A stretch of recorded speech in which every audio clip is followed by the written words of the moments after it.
विद्यार्थी मित्रांनो, आज आपण मेटल्स अँड देअर प्रॉपर्टीज, ठीक आहे, धातू आणि त्याचे गुणधर्म या चॅप्टरवर आधारित काही ऑब्जेक्टिव्ह बघणार आहेत. तर बघा, पहिला objective, which one is non metal, म्हणजे कुठला नॉन मेटल आहे याच्यापैकी. आता बघा, पारा हा देखील मेटल असतो काय, ठीक आहे. ब्रास सुद्धा मेटलचा प्रकार आहे आणि आयर्न सुद्धा मेटलचा प्रकार आहे. परंतु ग्राफाइट जो आहे हा नॉन मेटल असतो, ठीक आहे. Which metal contains iron as a major content, म्हणजे अशा कोणत्या धातूमध्ये लोखंड सगळ्यात जास्त असते, ते कोणतं, तर ते म्हणजे सरळ सरळ बघा, फेरस मेटल. फेरस म्हणजे आयर्न असते, ठीक आहे. फेरसला लोखंड म्हणतात. तर ज्या धातूमध्ये फेरस असतात ते सर्व त्याच्यामध्ये सर्वात जास्त काय असतात, आयर्न असते, ठीक आहे. What is the name of metal which do not content iron, ज्या मेटलमध्ये आयर्न असते त्याला आपण काय म्हणतो, त्याला म्हणतो आपण नॉन फेरस, ठीक आहे. त्याला काय म्हणतो आपण, नॉन फेरस मेटल म्हणतो. बघा, ज्याच्यात मेटल असते त्याला फेरस मेटल म्हणतो आणि ज्याच्यामध्ये मेटल नसते त्याला काय म्हणतो आपण, नॉन फेरस मेटल, ठीक आहे. त्याच्यानंतर, which one of the following properties is the mechanical properties of metal. आता प्रॉपर्टीज बघा, मेकॅनिकल प्रॉपर्टी, ठीक आहे. आता विचारली आहे मेकॅनिकल प्रॉपर्टी कुठली आहे याच्यापैकी. एक असते physical property, mechanical property, chemical property, electrical property, यासारख्या प्रॉपर्टीज असतात, ठीक आहे. तर बघा, पहिली नाही, डक्टिलिटी. डक्टिलिटी जी आहे ना, ही आहे मेकॅनिकल प्रॉपर्टी, ठीक आहे. डक्टिलिटी मेकॅनिकल प्रॉपर्टी आहे. करोजन वगैरे झालं हे असतं याची केमिकल प्रॉपर्टी, ठीक आहे. आणि स्ट्रक्चर वगैरे झालं हे असतं याची फिजिकल प्रॉपर्टी, ही आहे मेकॅनिकल प्रॉपर्टी. त्याच्यानंतर, विच इज ब्रिटल मेटल, तर खालीपैकी कोणतं ब्रिटल मेटल आहे भाऊ, ठीक आहे. ब्रिटल म्हणजे कसं, काचाप्रमाणे, म्हणजे खाली पडलं का ते फुटून जातं. तर बघा, कास्ट आयर्न जो आहे ना, हा एक ब्रिटल मेटल आहे. ब्रिटल ठिसूळ पदार्थ, तो पडला की फुटून जातो, ठीक आहे. तो त्याला ब्रिटल मेटल, ठीक आहे. तर कास्ट आयर्न ब्रिटल मेटल असेल याच्यापैकी. नेक्स्ट बघा, which mechanical property of a metal offers resistance to elastic deformation in a cutting tool, ठीक आहे. आता क्वेश्चन समजून घ्या पहिल्यांदा, म्हणजे असा कुठला धातूचा गुणधर्म आहे, तर तो काय करतो, काय करतो, रेजिस्टन्स ऑफर करतो, म्हणजे तो मेटलला त्या कटिंग टूलला काय होऊ शकत नाही, असं लांबू देत नाही. तर ती प्रॉपर्टी कोणती, ठीक आहे. तर ती बघा, ती प्रॉपर्टी असेल त्याची हार्डनेस, ठीक आहे. ती प्रॉपर्टी कुठली असेल, हार्डनेस असेल. तर एक लक्षात ठेवा, कटिंग टूल म्हटलं की त्याच्यामध्ये हार्डनेस हा गुणधर्म असला पाहिजे. हार्डनेस असल्याशिवाय तो दुसऱ्या धातूला कापू शकत नाही, ठीक आहे. आणि हार्डनेस ही प्रॉपर्टी कटिंग टूलला अशी लांबू देत नाही, ठीक आहे. त्याच्यानंतर, which property of material enables to formation of permanent deformation without fraction. आता ही प्रॉपर्टी म्हणजे काय, बघा एक सेकंड, म्हणजे काय होऊ शकतं, परमनंट डिफॉर्मेशनचा अर्थ असा होतो की अशी कोणती गुणधर्म आहे धातूचा की ज्याच्यामुळे काय होईल, आपण ज्या शेपमध्ये त्याला टाकण्याचा प्रयत्न करू तो शेप घेऊन घेईन, ठीक आहे. विदाउट फ्रॅक्चर, म्हणजे फ्रॅक्चर नव्हता, म्हणजे न तुटता. तर हे बघा, हे असते प्लॅस्टिसिटी. प्लॅस्टिसिटी म्हणजे काय, तर आपले जे कॉईन असतात, ठीक आहे, म्हणजे 5 रुपयाचा कॉईन, 10 रुपयाचा कॉईन, त्याचं जर आपण स्टॅम्पिंग केली, म्हणजे ठीक आहे, त्याला जर आपण प्रेशर देऊन ठोकण्याचा प्रयत्न केला तर त्याच्यावर काय उमटतं, एक चित्र वगैरे उमटतं, ठीक आहे. आणि ते परमनंट राहतं, त्याच्यामुळे कुठलंही ते कॉईन वगैरे काय होत नाही, तुटत नाही. न तुटता ते काय होतं, चित्र त्याच्यावर उमटतं. आणि तोच गुणधर्म म्हणजे कुठला, तर प्लॅस्टिसिटी असतो, ठीक आहे. म्हणजे काय, it is the property of material that enables to formation of permanent deformation, म्हणजे परमनंट कुठलं तरी एक प्रकारचं त्याच्यावर चित्र वगैरे उमटवणं वगैरे, म्हणजे काय, परमनंट डिफॉर्मेशन, किंवा त्याला चेंज करलं जाते दुसऱ्या शेपमध्ये, ते म्हणजे कुठलं, तर प्लॅस्टिसिटी, ठीक आहे. नेक्स्ट बघा, which property of metal has its power of returning to its original shape after the applied force is release. म्हणजे काय, एखाद्या धातूवर आपण फोर्स लावला, ठीक आहे, हा फोर्स लावल्यानंतर काय होईल, याची साईज चेंज होईल, जरा हा लांब होऊन जाईल. पण आपण याला हा जो फोर्स सोडला तर परत काय होऊन जाईल, त्याच्या ओरिजिनल शेप आणि साईजमध्ये येऊन जाईल. हा कोणता गुणधर्म, तर याला म्हणतात त्या पदार्थाची इलॅस्टिसिटी, ठीक आहे. पदार्थावर जर आपण त्या मेटलवर जोर लावला तर त्याचा शेप आणि साईज बदलते, आणि तो फोर्स सोडला तर तो आपल्या ओरिजिनल शेप आणि साईजमध्ये येतो, आणि तो गुणधर्म असतो इलॅस्टिसिटी, ठीक आहे. त्याच्यानंतर, which property of metal possess by it melts when heat is applied. आता हीट अप्लाय केल्यानंतर तो मेल्ट होतो. तर हा गुणधर्म कोणता, तर बघा ऑप्शन काय आपल्याकडे,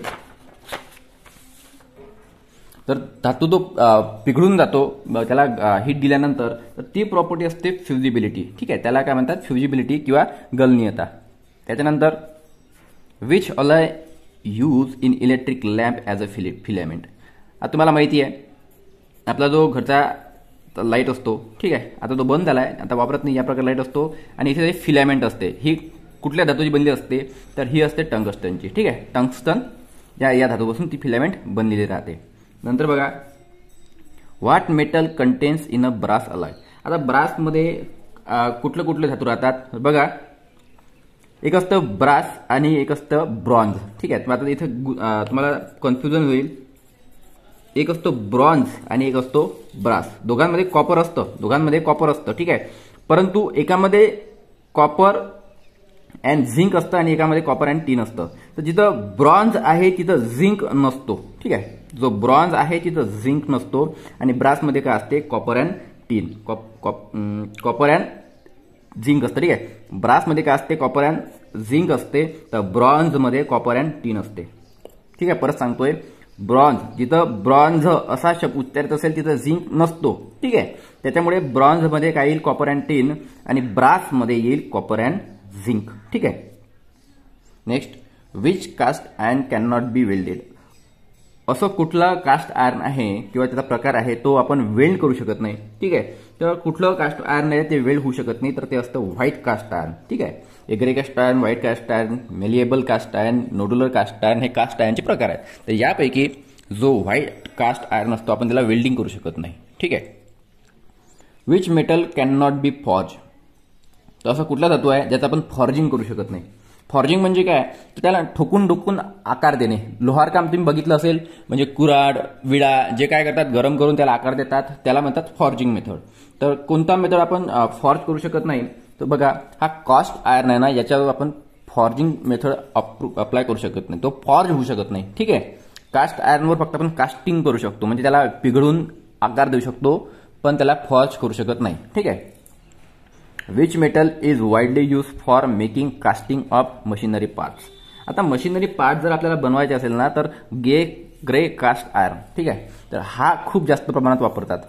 तर मशिनरी पार्ट्स बनवायसाठी जे कास्टिंगच्या मेथडनं मशिनरी पार्ट्स बनवतात त्याच्यासाठी ग्रे कास्ट आयर्न सर्वात जास्त वापरलं जातं. ठीक आहे. Which furnace is use to get pig iron from a iron ore. आता याचा अर्थ काय झाला, सर्वात पहिल्यांदा काय करतात, दगडांपासून काय करतात, पिग आयर्न वगैरे काढतात. ठीक आहे, आयर्न ओर म्हणजे काय, तर ते दगड वगैरे असतात. ठीक आहे, त्याचे धातू म्हणजे जे जमिनीतून दगड वगैरे काढतात त्यांना आयर्न ओर म्हणतात, ज्याच्यापासून आपल्याला लोखंड मिळतं.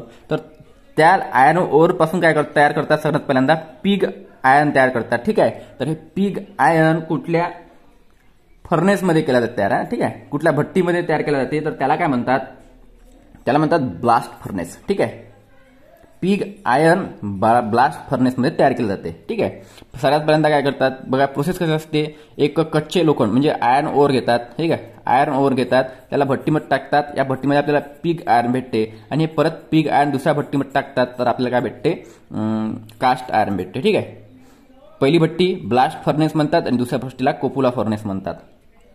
नेक्स्ट बघा, what is the name of furnace to obtain cast iron. Cast iron कोणत्या फर्नेसमध्ये मिळतं, तर कोपुला फर्नेसमध्ये आपल्याला काय भेटतं, कास्ट आयर्न भेटतं. ते तुम्हाला सांगितलं मी तुम्हाला. ठीक आहे, पहिली भट्टी ब्लास्ट फर्नेस, दुसरी भट्टी जी असते ती आपलं कोपुला फर्नेस असतं. ठीक आहे. नेक्स्ट बघूया, what is the other name of low carbon steel. आता लो कार्बन स्टील तुम्ही ऐकलं असेल, लो कार्बन स्टीलचं दुसरं नाव असतं बघा, माइल्ड स्टील. ठीक आहे, 4 प्रकारचे स्टील असतात, लो अलॉय स्टील किंवा low carbon steel, high carbon steel, medium carbon steel आणि माइल्ड स्टील. ठीक आहे, किंवा याला एक डेड कार्बन स्टील सुद्धा असतं. ठीक आहे, तर हे 4 प्रकार झाले स्टीलचे, आणि लो कार्बन स्टील म्हणजे कुठला, माइल्ड स्टील. त्याच्यानंतर बघा, what is the carbon percentage in medium carbon steel. आता हे महत्त्वाचा प्रश्न आहे. ठीक आहे, 3 प्रकारचे मेटल्स म्हणजे कार्बन स्टील असतात, एक high carbon, low carbon, medium carbon, हे त्याला 3 महत्त्वाचे, आणि एक असतं डेड कार्बन. ठीक आहे, इथे बघा 4ही आपल्याला ऑप्शन दिलेला आहे, आणि प्रश्न कसा विचारला आहे, मीडियम कार्बन स्टीलचं आपल्याला प्रमाण सांगायचं आहे, याच्यामध्ये कार्बन किती आहे. तर ठीक आहे, मीडियम कार्बन स्टीलमध्ये कार्बनचं पर्सेंटेज किती आहे आपल्याला हे सांगायचं आहे. तर बघा 0.05 ते 0.15%. ठीक आहे, 0.05 ते 0.15% काय असतं मीडियम कार्बन स्टीलमध्ये प्रमाण असतं. ठीक आहे. नाही, इथे मिडियम विचारलं आपल्याला. ठीक आहे, हा डेड कार्बन झाला, हा नाही की. तर बघा 0.25 टू 0.5, कारण हा जो आहे ना हा लो कार्बन स्टीलसाठी असतो. तर 0.25 टू 0.5% जे आहे ना ते असतं कार्बनचं प्रमाण मीडियम कार्बन स्टीलमध्ये. ठीक आहे, मीडियम कार्बन स्टीलमध्ये हे प्रमाण असतं. त्याच्यानंतर बघा what is the carbon percentage in low carbon steel. Low carbon स्टीलमध्ये कार्बनचं प्रमाण किती. तर लो कार्बन स्टीलमध्ये बघा 0.15 ते 0.25. ठीक आहे, 0.15% ते 0.25% काय असतं याच्यामध्ये कार्बन असतं. कशात. लो कार्बन स्टीलमध्ये. तुम्हाला एक मी कागदावर लिहून दाखवतो. हे बघा आपल्याकडे स्टीलचे 4 प्रकार असतं. एक असते डेड कार्बन स्टील, ज्याच्यामध्ये फार कमी स्टील कार्बनचं प्रमाण असतं. त्याच्यानंतर लो कार्बन स्टील, ज्याला स्माइल स्टील म्हणतो. मीडियम कार्बन स्टील आणि हाय कार्बन स्टील. म्हणजे कार्बनचं जितकं प्रमाण असेल त्या प्रमाणात स्टीलचे 4 प्रकार केले आहे. ठीक आहे, आता नावावरून लक्षात येते की याच्यामध्ये लो कार्बन आहे, याच्यामध्ये मीडियम कार्बन आहे आणि पर्सेंटेज याच्यामध्ये हाय कार्बनचं असेल. ठीक आहे, या प्रकारे. तर आता काय बघा ज्याच्यामध्ये इकडे लक्ष द्या 0.05 ते 0.15% काय असणार आहे याच्यामध्ये कार्बनचं प्रमाण असणार आहे. कशामध्ये. डेड कार्बन स्टीलमध्ये. लो कार्बन स्टीलमध्ये 0.15 ते 0.25% कार्बनचं प्रमाण. मीडियम कार्बनमध्ये 0.25 ते 0.5%. ठीक आहे, नंतर इकडे हाय कार्बन स्टीलमध्ये 0.5 ते 1.5%. याप्रमाणे हे झालं याचं कार्बनचं प्रमाण. एक्झाममध्ये या 4 पैकी एक क्वेश्चन भरपूर वेळा बघितलेला आहे, त्यामुळे तुम्ही हे पाठ करून ठेवा. ठीक आहे, त्याच्यानंतर बघा आपला प्रश्न what is the carbon percentage in high carbon steel. High carbon स्टीलमध्ये बघा 0.5 ते 1.5 पर्यंत असतो. 0.5 ते 1.5. ठीक आहे, तर उत्तर असेल याचे. नंतर what is the ore of aluminium. ॲल्युमिनियमच्या ओरला काय म्हणतात. ओर म्हणजे काय, जो त्याचा दगड असतो. म्हणजे कोणत्या दगडापासून आपल्याला ॲल्युमिनियम मिळतं. तर बॉक्साईट. ठीक आहे, बॉक्साईट या दगडापासून आपल्याला काय मिळतं. ॲल्युमिनियम मिळतं. ठीक आहे, नंतर बघा which property of metal enables it by which it can be drawn out into wires under tension without rupture.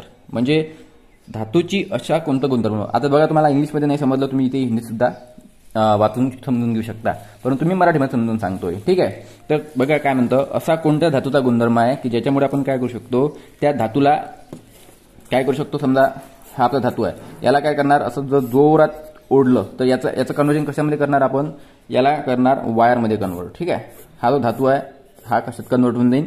वायरमध्ये कन्वर्ट होऊन जाईल. तर मग ही प्रॉपर्टी गुणधर्म कुठला. तर हा गुणधर्म असतो डक्टिलिटी. ठीक आहे, हा डक्टिलिटी गुणधर्म आहे. या प्रॉपर्टीनुसार काय करू शकतो आपण, याला किती काही ओढलं तर तो तुटणार नाही आणि त्याच्यापासून काय होईल एक वायर तयार करू शकतो आपण. ठीक आहे, म्हणजे सोन्याचे दागिने वगैरे तयार करते ना तेव्हा हा डक्टिलिटी गुणधर्म खूप महत्त्वाचा असतो. त्याच्यानंतर which among the following is an insulator. खालीलपैकी इन्सुलेटर कुठला आहे. ठीक आहे, तर बघा मायका जी असते. ठीक आहे, हा मायका ना ही इन्सुलेटर आहे. याच्यामधून इलेक्ट्रिसिटी आणि हीट पास होत नाही, तर ही आहे इन्सुलेटर. त्याच्यानंतर बघा which rubber is use as a insulator for power cables and control wire. एक लक्षात ठेवा, हा सिलिकॉन रबर असतो ना हा वापरला जाते. ठीक आहे, म्हणजे कुठल्या प्रकारचा रबर यूज केला जाते ॲज अ इन्सुलेटर म्हणून. कशासाठी. पॉवर केबल्स आणि कंट्रोल वायर जे असतात यांच्याकरता. तर पॉवर केबल्स आणि कंट्रोल वायर यासाठी सिलिकॉन रबर वापरला जातो. ठीक आहे, which alloy steel is use to make permanent magnet. Permanent magnet तयार करण्यासाठी कुठल्या प्रकारचा स्टील अलॉय वापरला जाते. ठीक आहे, तर कोबाल्टपासून आपल्याला काय भेटतं, मॅग्नेट भेटतं. म्हणून हा कोबाल्ट स्टील जो आहे तो ॲज अ परमनंट मॅग्नेटसाठी वापरला जातो. ठीक आहे, which insulator is use in overhead lines. Overhead लाईन्समध्ये कुठल्या प्रकारचं इन्सुलेटर वापरलं जातं. ठीक आहे, तर पोर्सिलिन हा जो धातू इन्सुलेटर आहे हे ओव्हरहेड लाईन्समध्ये वापरलं जातं त्या वायर्समध्ये. Which insulating material is use for making switches. Switches जे आहे बटन्स वगैरे ते बघा हे बॅकेलाइट याच्यापासून तयार केलं जातं. ठीक आहे, नंतर बघा what is the name of property of an insulation that should break down or puncture on application of high voltage. म्हणजे असा कुठला गुणधर्म आहे इन्सुलेटरचा. ठीक आहे, या इन्सुलेशनचा की तो काय होऊन जाईल, एक तर ब्रेकडाऊन होऊन जाईल किंवा पंक्चर होऊन जाईल on application of high voltage. जर हाय व्होल्टेज दिलं गेलं ठीक आहे तर तो काय होईल, एक तर ब्रेकडाऊन होऊन जाईल किंवा पंक्चर होऊन जाईल. तर हा गुणधर्म, या गुणधर्माला काय म्हणतात, तो गुणधर्म असतो डायइलेक्ट्रिक स्ट्रेंथ, ठीक आहे, असते त्या गुणधर्माला काय म्हणतात, डायइलेक्ट्रिक स्ट्रेंथ.